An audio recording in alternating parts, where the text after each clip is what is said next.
네, 지금 저와 함께 우리 성도님들 오늘 4주차에 접어드는 좋은 신앙의 유산을 어떻게 물려줄지에 대한 말씀들을 계속해서 보고 계십니다.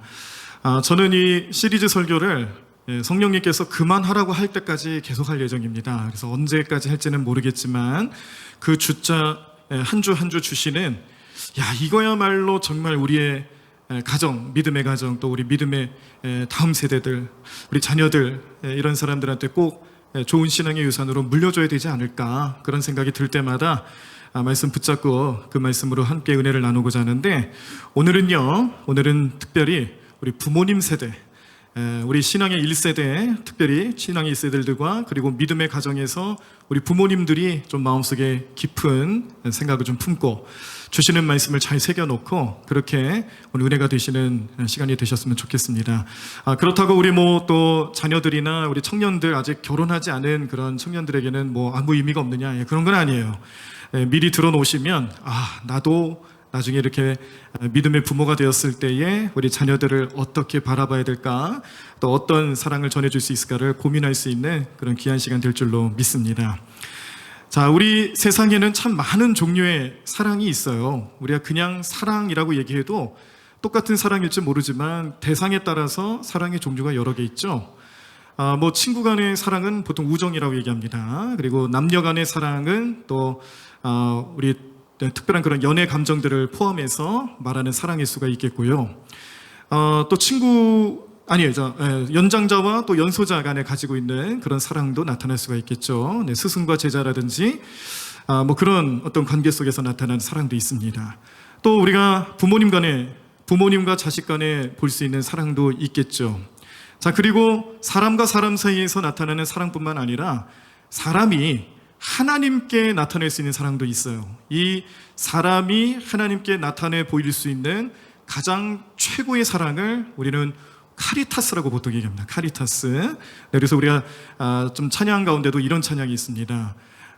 사랑의 나눔 있는 곳에 하나님께서 계시도다. 들어보셨죠?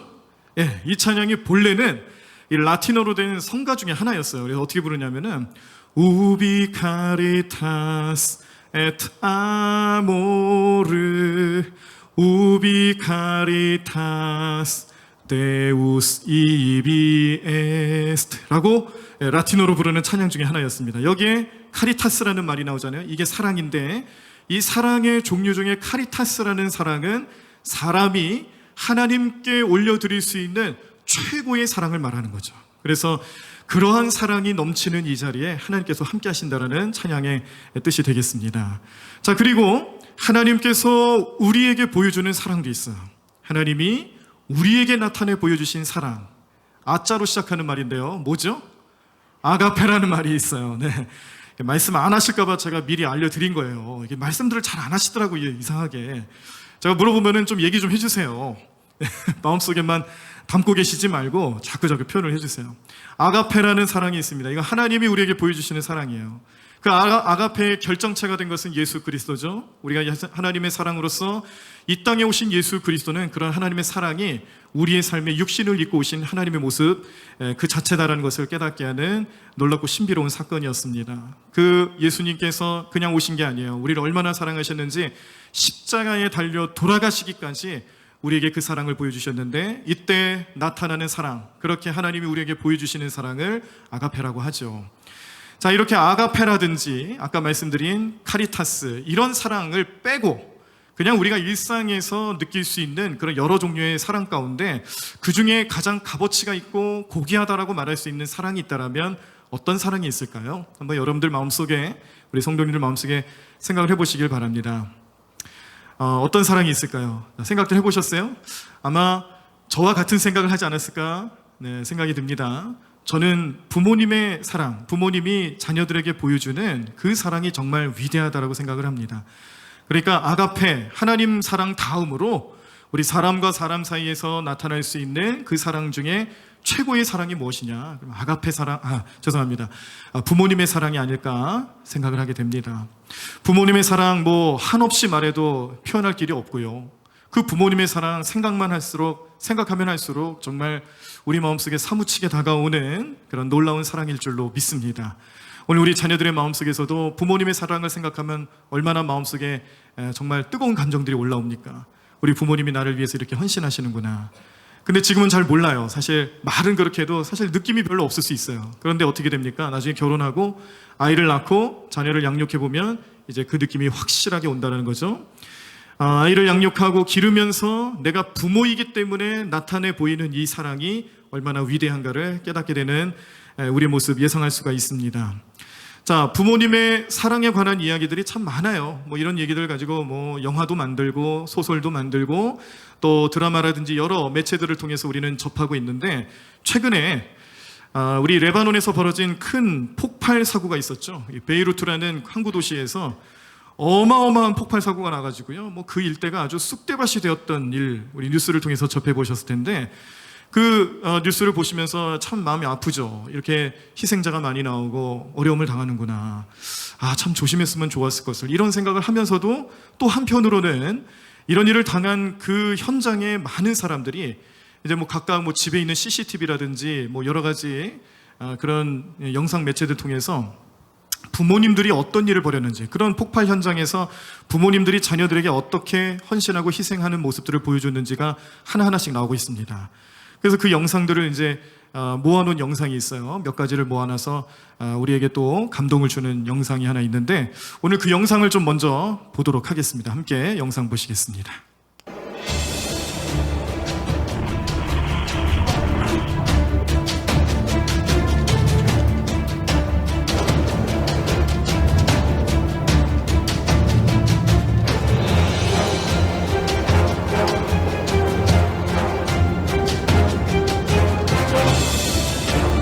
폭발과 함께 그 충격파로 인해서 뭐 건물 내부뿐만 아니라 외부 뭐 난리가 났습니다. 뭐 10km 밖에 있는 건물의 유리창들도 다 깨지고요. 지금 보시는 영상에서는 이제 가정집인데, 자, 이렇게 폭발 때문에 유리창이 깨졌어요. 그때 아이를 안고 뛰쳐나가는 어머님. 네. 아이를 챙겨가는 어머님, 모성애입니다. 자, 이번에 다른 가정은 이제 아버지인데 먼저 큰 폭발이 한번 있었어요. 그래서 깜짝 놀란 아이를 등을 쓰다듬어 주면서 이제 위로해 주는 거죠. 괜찮다, 괜찮다 위로해 주고, 한 번 더 큰 폭발이 일어나서 이제 아수라장이 되었을 때에 아버지는 그 아이를 얼른 안고 빨리 이제 대피를 시키면서 안전한 곳으로 숨는 모습을 이제 보여주는 겁니다. 이게 CCTV에 이제 영상이 잡히면서 여기까지 보겠습니다. 네, 여기까지. 네. 지금 영상도 보면 이제 폭발의 그 정도가 어느 정도인지 가늠할 수 있는 엄청난 폭발이 일어났죠. 여러분들 이게 유튜브에서 한번 저런 내용을 검색을 해보시면 이제 많은 영상이 떠올라 있는데 한번 보시기를 바랍니다. 근데 이제 우리가 이 영상을 통해서 좀 생각할 수 있는 부분은, 그렇구나. 부모님의 사랑이라는 것이 또 이렇게 폭발 현장에서 생명을 잃을 수도 있는 사고 현장에서, 생명을 앞다투는 현장에서 부모님은 아이를 생각하는 거죠. 아이를 생각하고 자녀를 생각하고 어떻게 하면 안전하게 만들 수 있을까, 그걸 먼저 생각하는 부모님의 사랑을 잘 보여주는 영상입니다. 이게 최근에 있었던 영상이에요. 자, 그런데 제가 또 하나 머릿속에 아직도 지워지지 않는 영상이 하나 있는데, 오늘 그걸 좀 보여드렸으면 좋겠는데 못 찾았어요. 무슨 영상이냐면 SBS 방송국에서 지금도 하고 있는 순간포착 세상에 이런 일이라는 프로그램 좀 보시죠. 우리 주변에서 일어나는 참 기이한 일들 혹은 기이한 삶을 살아가는 사람들을 소개하고 인터뷰하고 알려주는 그런 예능 프로그램인데, 좀 오래전에 본 영상인데요. 제가 무슨 영상을 봤냐면, 할머니께서 어린 손자를 데리고 있었던 겁니다. 근데 이 손자가 몇 살쯤 되냐면은 이제 막 아장아장 걸어다니는 나이예요. 그러니까 돌 좀 지났을까요? 1년쯤 돼 보이는 그런 아이가 아장아장 걸어다니면서 놀다가 길가에 세워놓은 이 포터 트럭 있죠? 용달차 뒷바퀴 옆에 앉아서 놀았어요. 그런데 운전자가 그 아이를 발견하지 못하고 그만 시동을 걸고 후진을 하려고 한 겁니다. 얼마나 그 위험천만한 현상이 지금 벌어지고 있는 거예요. 이 아이가 그냥 가만히 내비두면 깔려 죽을 수도 있는 정말 위험한 상황이잖아요. 그런데 그 현장을 이제 할머니가 얼른 이제 찾아보고, 이 아이가 없어졌으니까 이제 두리번거리다가 그 현장을 본 거예요. 그래서 얼른 뛰어가가지고, 저 같았으면은 아이를 아마 이렇게 빼가지고 안아서 이렇게 데리고 나왔을 텐데 이 할머니께서는 너무 마음이 급한 나머지 차를 들었어요. 그래서 세상에 이런 일에 출연하게 된 겁니다. 그냥 아이를 빼왔으면 별일 아니죠. 그냥 아이를 잘 구출했구나 이 정도인데 그게 아니라 이 할머니께서는 아이가 다칠까봐 차를 또 어딜 들었냐면 이 바퀴를 들은 거예요. 바퀴. 그래서 아이가 여기 앉아 있으면은 바퀴가 옆에 있으면요 이 바퀴를 들어가지고 이렇게 옮겨가게끔 그렇게 만든 겁니다. 이게 말이 됩니까? 근데 실제로 그런 일이 벌어졌다라는 거예요. 그래서 인터뷰를 하고 어떻게 그런 일이 가능했냐고 물어보니까 자기도 모르겠다는 거예요. 이 할머니도 내가 어떻게 그렇게 했는지 모르겠다고. 그래서 이제 뭐 전문가들 얘기를 들어보고 뭐 재연도 해보고 또 그런 과학적인 근거들 막 여러 번 찾아보면서 결론으로 내린 것이 뭐냐면 모성애다라는 결론을 내린 겁니다. 모성애. 할머니가 아이 손자를 구하기 위해서 그때 그 순간 모성애가 아주 괴력을 발휘하게 돼가지고 그 무거운 차를 들어 옮기게 되었다라고 결론을 내린 거예요. 다시 해보라고 시켜봤어요. 할머니한테 다시 해보세요 그랬더니 했을까요? 못했을까요? 못하죠. 못해요. 그럼 어떻게 해요? 건장한 남자들도 하기 힘든 걸 연약한 할머니가 어떻게 하셨겠어요? 못하죠. 그런데 그 순간 위험천만한 그 순간에 괴력을 발휘할 수 있었던 힘의 비결이 뭐냐? 바로 모성이었다는 겁니다. 그래서 그 프로그램을 제가 이제 아주 오래전에 본 영상이지만 그게 아직도 머리에 기억에 남아있고 이렇게 정말 우리 자녀들을 사랑하시는 부모님의 마음이란 게 이런 거구나. 자녀들이 위험에 처해 있을 때에 위기에 빠졌을 때에 어떻게 해서든지 그 위기로부터 구출하기 위해서 그렇게 몸을 던지시는 부모님의 모습을 그때 그 영상을 통해서 또 깨달을 수가 있었습니다. 이런 모습은 사람에게만 있는 건 아니에요. 동물들에게도 나타납니다. 어떤 동물들은 원숭이인데요. 이 원숭이 새끼 원숭이가 이 개한테 붙잡혀갈 위기에 놓여 있었어요. 그랬더니 이 엄마 원숭이가 또 찾아가지고 막 개를 개패듯이 패가지고 이겨내는 그런 영상들도 제가 본 적이 있고, 또 다람쥐, 조그만 다람쥐가 또 맹수에게 이제 습격당할 때 또 조그만 어미가 나타나가지고 그 맹수를 이기고 구출해 나가는 그런 모습도 볼 수 있었고요. 또 동물이 사람을 구출하는 경우도 있었어요. 고양이인데, 작은 고양이인데요. 아마 미국에서 있었던 일인 것 같습니다. 그것도 이제 CCTV에 잡혀있던 영상을 통해서 봤는데, 고양이 한 마리가 이제 그 집에서 이제 좀 상주하고 있었던 것 같아요. 뭐 집에서 키우는 건지 모르겠어요. 그러니까 이제 그 집 식구들하고도 좀 안면이 있는 것 같고, 고양이가 이제 그 집 식구들하고 더불어서 좀 이렇게 살았던 것 같습니다. 그런데 이웃집에 있던 개 한 마리가 그 집의 어린 아이를 물고 늘어지는 거예요. 막 물고 그 아이를 끌고 가려고 하는 겁니다. 그랬더니 어느 순간 또 그 고양이가 나타나가지고 그 개를 2단 옆차기로 차버려서 이기고 아이를 구출하는 일들도 있었어요. 그래서 그게 막 해 토픽에도 나오고 그런 영상들을 좀 볼 수가 있었는데, 제가 그래서 드리고 싶은 얘기는 뭐냐면, 그래요, 부모님이 가지고 있는 이 모성애라는 것이 그런 위기의 순간에 놀라운 일을 벌이는구나. 자기의 능력 이상으로 나타나는 그런 기이한 형상들을 경험하게 되는구나라는 것을 보여주는 영상들이었고, 이게 이 동물들 사이에서도 나타나지만 또 동물이 사람을 구해주기도 하는 그런 현장도 종종 볼 수 있다는 것을 깨닫게 될 때에 이 모든 것이 어떻게 가능할까? 이런 일들이 벌어질 수 있는 근본적인 이유는 뭘까를 생각할 때에 사랑이구나. 결국에는 사랑이라는 거예요. 그 사랑의 힘이 그 현장에서 그 사람이 가지고 있는 능력을 최대치로 그 이상으로 올려주는 것이고요. 그 사랑의 힘이 모든 상황과 현장 속에서 자기의 위험, 자기의 당하고 있는 처지를 따져볼 겨를도 없이 그냥 몸이 먼저 움직이게끔 만드는 그런 놀라운 능력이 된다는 것을 깨닫게 합니다.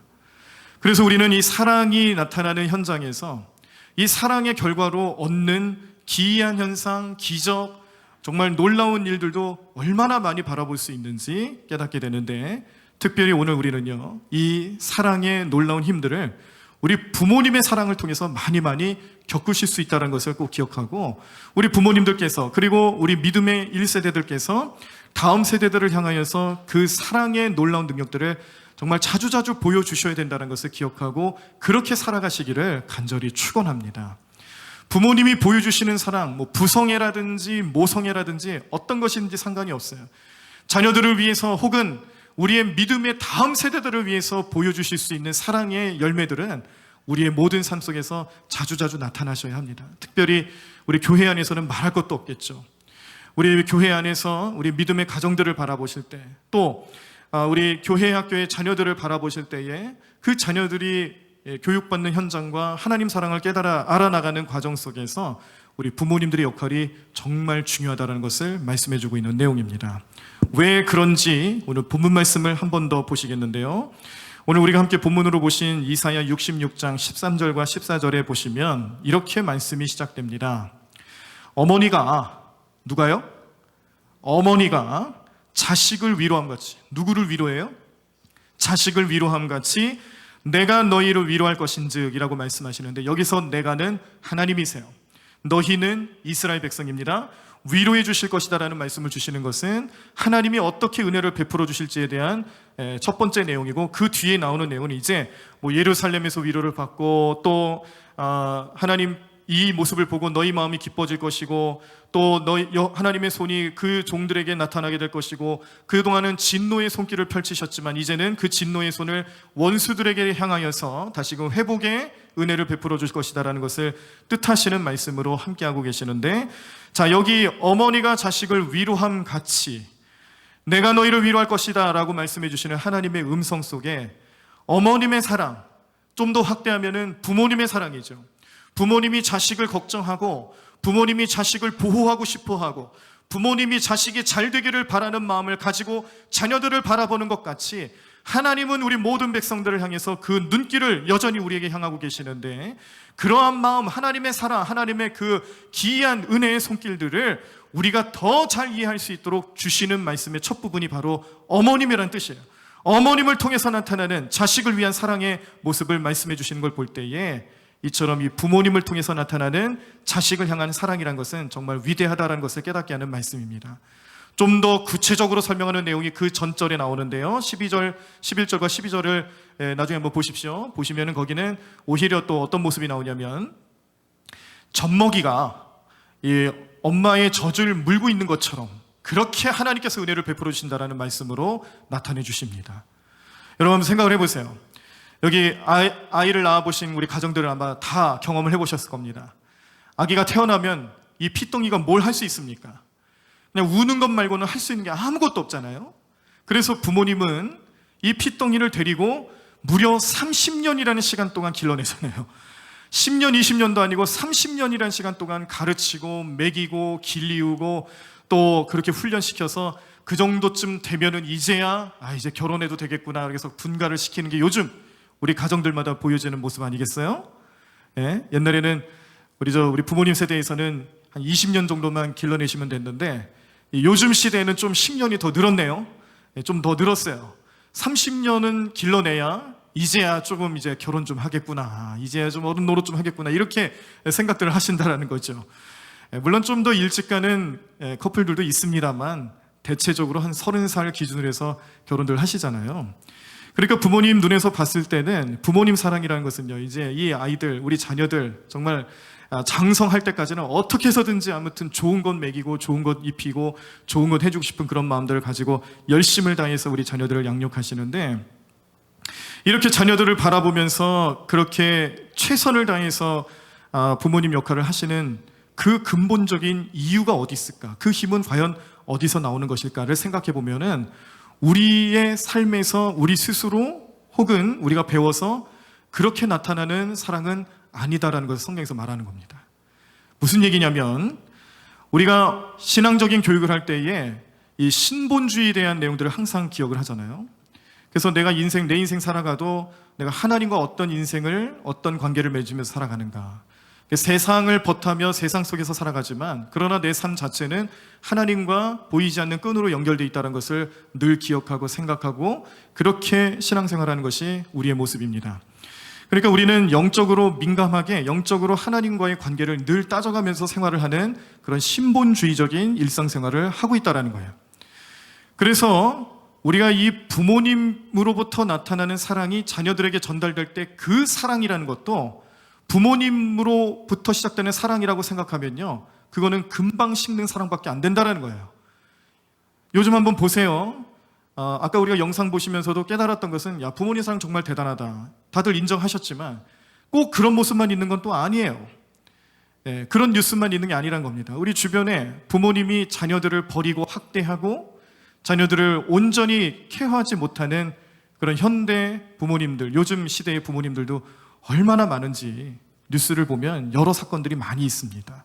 최근에도 제가 봤던 사건 중에 하나는 젊은 엄마가 이제 아마 초등학생 여자아이를 데리고 있었던 것 같은데 술 취해가지고 막 아이를 학대하는 거예요. 막 목을 조리고 때리고 그 학대를 견디다 못해가지고 이 아이가 뛰쳐나와가지고 평소에 자주 갔던 편의점 사장님한테 나 좀 구해달라고 그렇게 요청해서 경찰이 오고 뭐 아이들 보호소에 들어가고 또 그런 조치를 취하는 기사를 봤어요.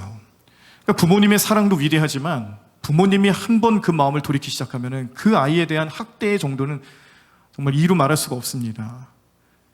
우리가 말하는 부모로서의 사랑이란 게 얼마나 한계가 있는지, 연약한지, 그러므로 우리가 말하는 부모로서의 사랑도 우리가 말하는 인간이 말하는 사랑을 말해서는 안 된다라는 거예요. 그 사랑의 출발점은 신본주의적인 사랑으로부터 시작을 해야 된다는 것을 꼭 기억하십시오. 성경이 말하는 하나님의 사랑으로부터 시작되는 부모님의 사랑을 말하는 거예요. 오늘 우리들이 좋은 신앙의 유산을 물려주자라고 제가 계속해서 강조하고 오늘은 특별히 부모님들께서 좀 이 말씀을 귀담아 들으셨으면 좋겠습니다. 마음에 잘 새겨놓으셨으면 좋겠습니다라고 말씀드릴 때 그 중심과 핵심은 내가 말하는 사랑, 내가 말하는 자녀에 대한 사랑이라는 것이 내가 하는 사랑이 아니라는 거예요. 내가 받은 하나님의 사랑을 붙잡고 자녀들을 사랑해야 된다는 것을 말씀하고 있는 겁니다. 하나님께서 이스라엘 백성들을 사랑한다라고 표현할 때 부모가, 어머니가 자식을 사랑한 것처럼 나도 너희를 사랑했다고 말할 때 그 사랑은 사람의 사랑을 말하는 게 아니라는 거예요. 하나님이 인간에게 주신 사랑을 가지고 사랑을 하라는 거죠. 왜요? 하나님은 사랑이기 때문에 그렇습니다. 우리가 알고 우리가 배우고 우리가 전해줘야 될 사랑은 하나님이 우리에게 보여주신 사랑을 그걸 붙잡고 우리가 그 사랑을 붙잡고 자녀들에게 전해줘야 된다는 사실이에요. 하나님은 사랑이다라는 말씀 요한일서 4장 7절부터 8절에 나와 있는데 제가 읽어드리겠습니다. 사랑하는 자들아 우리가 서로 사랑하자. 사랑은 하나님께 속한 것이니 사랑하는 자마다 하나님으로부터 나서 하나님을 알고 사랑하지 아니하는 자는 하나님을 알지 못하나니 이는 하나님은 사랑이심이라. 아멘. 여기도 말씀하고 있지 않습니까? 하나님은 사랑이신데 사랑이신 하나님을 사랑하지 않으면 사랑을 모른다라는 거예요. 그러니까 우리가 하나님을 사랑한다고 고백하지 않고 하나님 사랑에 대해서 모르는 상태에서 부모에 대한 사랑을 말할 수 있지 못한다라는 말씀입니다. 그런 부모에 대한 사랑, 우리 하나님 사랑을 배제하고 신본주의적인 사랑을 말하지 않고 부모에 대한 사랑을 말하는 것은 한계가 있는 사랑이에요. 그런 사랑으로 우리 자녀들을 바라보지 말고 우리는 영적인 부성애와 영적인 모성애를 다시 회복하기 위하여 하나님 사랑을 가까이 해야 될 줄로 믿습니다. 하나님 사랑하는 법을 다시 배워야 돼요. 하나님을 어떻게 사랑으로 만나고 섬길 수 있는지를 다시 한번 말씀으로 확인하고 그 확인된 말씀 속에서 하나님을 사랑하며 그 사랑을 더불어 우리 자녀들을 사랑할 수 있는 우리 모든 믿음의 부모님들과 믿음의 1세대들이 되시기를 간절히 축원합니다. 하나님을 어떻게 사랑할 수 있을까? 신명기 6장 5절에 보니까 우리가 잘 아는 말씀이 있죠. 다시 회복하시길 바랍니다. 너는 마음을 다하고 뜻을 다하고 힘을 다하여 내 하나님 여호와를 사랑하라. 아멘. 네, 우리 한번 같이 해볼까요? 너는 마음을 다하고 뜻을 다하고 힘을 다하고 내 하나님 여호와를 사랑하라. 아멘. 네, 하나님을 사랑하는 방법입니다. 어떻게 하라는 거예요? 네? 마음을 다하고 뜻을 다하고 힘을 다해서 사랑하는 것은 사랑할 때를 따로 구별해라고 하는 거예요? 아니면 매일매일 하라는 거예요? 한순간도 놓치지 않고 매일매일 하라는 거예요. 이러한 사랑의 모습을 우리 부모님들이 먼저 알고 다시 회복하셔야 돼요. 그렇게 우리가 사랑을 회복하면 하나님의 사랑을 통해서 나타나는 하나님 기쁨이 있습니다. 그 하나님의 기쁨을 스바냐 3장 17절에서 이렇게 표현했어요. 너희 하나님 여호와가 너희 가운데 계시니, 자, 너희 하나님 여호와가 너희 가운데 계시니 그는 구원을 베푸실 전능자이시라. 그가 너로 말미암아 기쁨을 이기지 못하시며 너를 잠잠히 사랑하시며 너로 말미암아 즐거이 부르며 기뻐하시리라 하리라. 아멘. 네, 하나님께서 우리 안에 거하시면서 우리가 하나님 사랑을 배우고 하나님을 사랑하는 삶을 살아갈 때에 그것이 하나님에게 기쁨이 된다. 그 기쁨이 우리의 기쁨이 또 될 줄로 믿습니다. 그 기쁨을 우리 자녀들에게도 전달해 줄 줄로 믿습니다. 그러니까 하나님을 사랑하면 사랑할수록 하나님은 기뻐하시는 것이고요, 그 기쁨을 통하여서 우리에게 많은 은혜와 축복으로 함께 하실 텐데, 우리에게 주시는 또 다른 말씀이 하나 있어요. 이 말씀이 오늘 우리 부모님들과 우리 자녀들의 마음속에 깊이 새겨지기를 원하는 것은, 이 말씀을 생각하고 또 실천할 때에 하나님을 사랑하는 것뿐만 아니라 하나님의 뜻을 이루는 삶의 기본적인 말씀이기 때문에 그렇습니다. 신명기 5장 10절인데요, 잘 들어보시기 바랍니다. 나를 사랑하고 내 계명을 지키는 자에게는 천대까지 은혜를 베푸느니라. 아멘. 하나님을 사랑하고 하나님의 계명을 지키는 자, 그 하나님 사랑과 하나님 계명을 지키는 자에게 천대까지 은혜를 베풀어 주시겠다라고 약속하시는 하나님의 음성을 믿는다라면, 우리 부모님들과 또 우리 자녀들 사이에 나타날 수 있는 사랑의 관계라는 것은요, 하나님 사랑을 통해서 하나님이 주시는 사랑을 더불어서 나타나는 그런 사랑일 줄로 믿습니다. 하나님께서 이 세상을 어떻게 사랑하셨습니까? 독생자 예수 그리스도까지도 이 땅에 보내주실 정도로 우리를 사랑하셨고요, 우리를 구원하시기 위해서 그 사랑의 결실을 맺어주셨는데, 그 하나님 사랑을 우리 부모님 마음속에 새겨 놓는 거예요. 하나님의 사랑으로 우리의 자녀를 사랑하겠다라고 결단하는 겁니다. 내가 어떠한 상황에 있든지 우리 자녀들을 위해서라면 하나님 사랑으로 사랑하겠노라고 결단하며 하나님께 나아갈 수 있는 우리 모든 가정들이 되기를 간절히 축원합니다. 왜냐하면 하나님께서는 우리가 무슨 일을 하든지 하나님께 하는 것처럼 명령하셨기 때문에 그렇습니다. 골로새서 말씀이죠. 골로새서 3장 23절에 무슨 일을 하든지 마음을 다하여 주께 하듯 하고 사람에게 하듯 하지 말아라 라고 말씀하셨습니다. 우리의 삶의 자세가 언제든지 하나님께 하는 것처럼 그렇게 최선을 다하고 진정성 있게 나타나는 관계가 되셔야 되는데, 특별히 부모와 자녀들 간의 관계에서도 이러한 관계들이 나타나기 위해서 우리가 먼저 해야 될 것은 하나님 사랑을 다시 회복하는 거예요. 내가 가지고 있는, 내가 알고 있는 사랑으로 자녀들을 사랑하는 게 아닙니다. 그런 사랑은 쉽게 식습니다. 변질되기 쉽죠. 그러나 하나님의 사랑을 품고 그 사랑을 붙잡고 자녀들을 사랑하시기 시작하면 우리 자녀들의 삶 가운데 하나님 사랑이 전달되어 그 사랑을 배울 수 있습니다.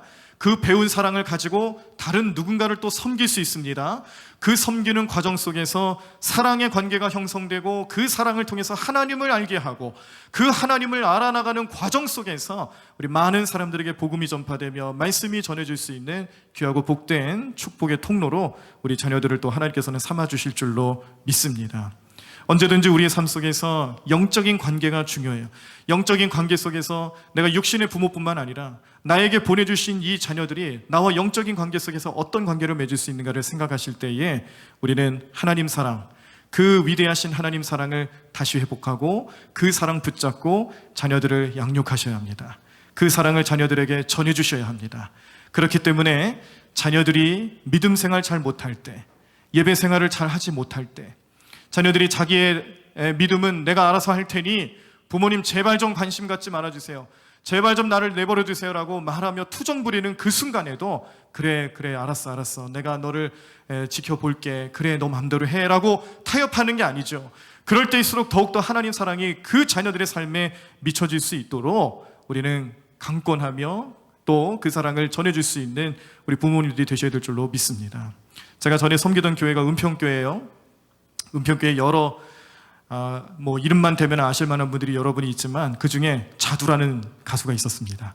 아시죠? 예, 자두라는 가수가 은평교회 출신입니다. 그 부모님이 아직도 은평교회 섬기를 계시고 아버님은 권사님으로 또 어머님은 권사님 역시 권사님으로 계시다가 신학 공부를 하시고 여의도 순복음교회 신방 전도사님으로 이제 사역을 하고 계세요. 그 부모님들의 이야기를 들어보면은 정말 참 대단하십니다. 우리가 지금 알고 있는 자두, 가수로서의 자두도 알지만 지금은 이제 목사님과 결혼하셔서 사모가 되신 자두로 기억하시죠? 이제 여러 교회를 다니면서 간증도 하시고 또 이제 지금 코로나 때문에 못 가시겠지만 그전에는 이제 세계 여러 나라도 다니시면서 그렇게 자기의 그 신앙 고백 또 간증들을 많이 했어요. 근데 그때마다 빼놓지 않고 하는 얘기가 뭐냐면 부모님이 자신의 믿음과 또 신앙생활을 지켜내게끔 하기 위해서 어떻게 하셨는지에 대한 내용들을 다 얘기해 주는데 제가 그 내용 가운데 우리 오늘 이 자리에서 우리 성도님들이 마음속에 좀 기억하실 만한 내용 한 가지만 좀 알려드리면, 주일 성수를 못했을 때, 주일 성수를 하지 못했을 때는 개 패듯이 팼다라는 겁니다. 예. 자두가 그렇게 매를 맞았던 적은 주일 성수하지 않았을 때라는 거예요. 다른 때는 괜찮았대요. 다른 때는 뭐 이 홍대 그 언더그라운드 가수들과 어울려서 뭐 노래도 부르고 가수 활동 시작하게 됐을 때는 이미 뭐 신앙생활, 믿음생활에 대해서 자꾸 무너지고 있었던 때였는데, 그런데 주일 성수만큼은 타협하지 않으셨다라는 거예요. 누가요? 그 부모님이. 그랬더니 지금의 자두가 된 거예요. 그래서 자두는 자기가 간증을 하면서 그 얘기를 꼭 해요. 주일 성수만큼 포기하지 않았던 부모님의 그 사랑, 그 영향력 때문에 지금의 내가 있다고 그렇게 고백을 해요. 그렇지 않았다면, 예배마저 무너졌다면 아마 자기는 지금의 모습을 살아갈 수 없었을 것이다. 그러니까 이 자녀된 입장에서 부모님이 아무리 신앙적인 모습, 또 영적인 삶에 대해서, 믿음 생활에 대해서 간섭하고 잔소리하고 때로는 강압적인 모습으로 나아간다 할지라도, 그게 부모님께서 우리 자녀들에게 영적으로 줘야 될 좋은 유산이라면 하셔야 합니다. 거기에 넘어가지 마세요. 포기하지 마세요. 우리 자녀들을 위해서 영적인 유산을 물려줘야 된다는 그런 목표와 의식이 있다면, 우리 자녀들이 믿음 생활하지 아니하고 자꾸 곁길로 흘러나가고 할 때에 때로는 매도 필요한 거예요. 네? 양을 기르는 목자가 이 양들을 이렇게 하나하나씩 치고 다닐 때에 지팡이가 있고 막대기가 있잖아요. 그럴 때 곁길로 나가는 그런 양들을 그냥 내비두겠어요? 어쩌다가 이제 한두 마리씩 나갔을 때 찾아오는 경우가 발생하긴 하겠지만, 그런 경우가 발생하지 않도록 늘 이렇게 지팡이로 치고 다니면서 나가지 말라고 그렇게 하는 게 왜 그러겠어요? 곁길로 가지 말라고 그러는 거잖아요. 우리 부모님들께서 요즘 우리 아이들이 너무 소중하다 보니까, 그러다 보니까 신앙적인 훈련과 결단을 해야 되는 상황에서 너무 타협을 많이 하십니다. 그런데 제가 간절히 바라기로는 그럴 때일수록 더욱더 부모님들께서 중심을 잡으셔야 된다는 거죠. 아니다 라고 말할 수 있을 때 아니다라고 말하셔야 돼요. 주일 성수에 대해서 분명한 선을 그어야 될 때는 거기에 대해서 분명히 선을 그어주셔야 된다는 겁니다. 부모님께서 하나 둘씩 타협하기 시작하면 그 모습이 그대로 자녀들에게 전가됩니다. 그러나 부모님들의 신앙이 어떠한 상황에서든지 끝까지 그 믿음을 지키고 흔들리지 않는 믿음을 보여주실 때에는 자녀들이 앞으로 그들의 인생을 살아가면서 똑같은 문제를 만났을 때 어떻게 되겠어요? 부모님 떠올리는 거예요.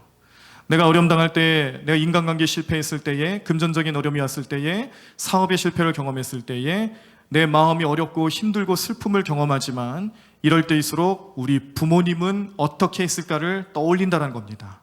그때 우리 부모님들은 어떻게 했을까를 떠올릴 때마다 우리 부모님들은 그래 나보고 그냥 교회 안 나가도 괜찮다라고 말씀드렸는지, 아니면 이럴 때일수록 교회 가서 기도해야 된다, 말씀을 보자, 예배 드리자라고 권면하면서 영적인 어떤 부성애, 영적인 모성애를 자꾸 더 발휘했었는지를 떠올릴 수 있다면 우리는 어떤 삶을 살아가겠어요? 우리 부모님들은 어떤 삶을 살아가겠습니까? 우리 믿음의 1세대들은 어떻게 결단하시겠습니까? 간절히 바라기로는 하나님의 사랑을 깨달은다면요, 하나님께서 원하시는 계명도 깨닫는 거예요. 그 사랑과 하나님의 계명을 우리 마음속에 새겨놓고 하나님의 뜻을 이루기 위해, 하나님의 기쁨이 되시기 위해서 결단해야 될 것들을 포기하지 않는 우리의 믿음이 되셔야 될 줄로 믿습니다.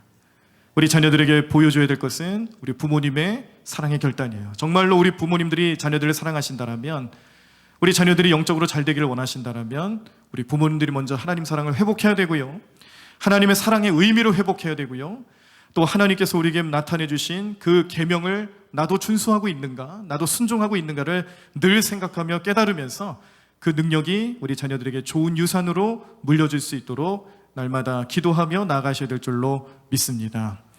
오늘 이 자리에 계신 우리 모든 부모님들의 마음속에 오늘 주시는 이 말씀이 잘 새겨지기를 간절히 축원합니다. 이런 결단을 내려야 되는 순간이 오실 거예요. 그때 분명히 힘들 겁니다. 어려움이 있을 겁니다. 그럴 때일수록 더욱더 성령님 의지하시면서 주님, 제가 이 상황에서 어떻게 해야 하는 것이 옳은 결단이겠습니까?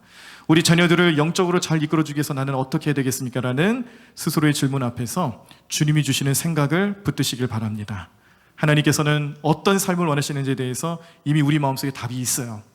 그 해답을 붙잡고 성령님 의지하며 승리의 길을 걸어가시는 우리 모든 성도님들 삶이 되기를 간절히 축원합니다.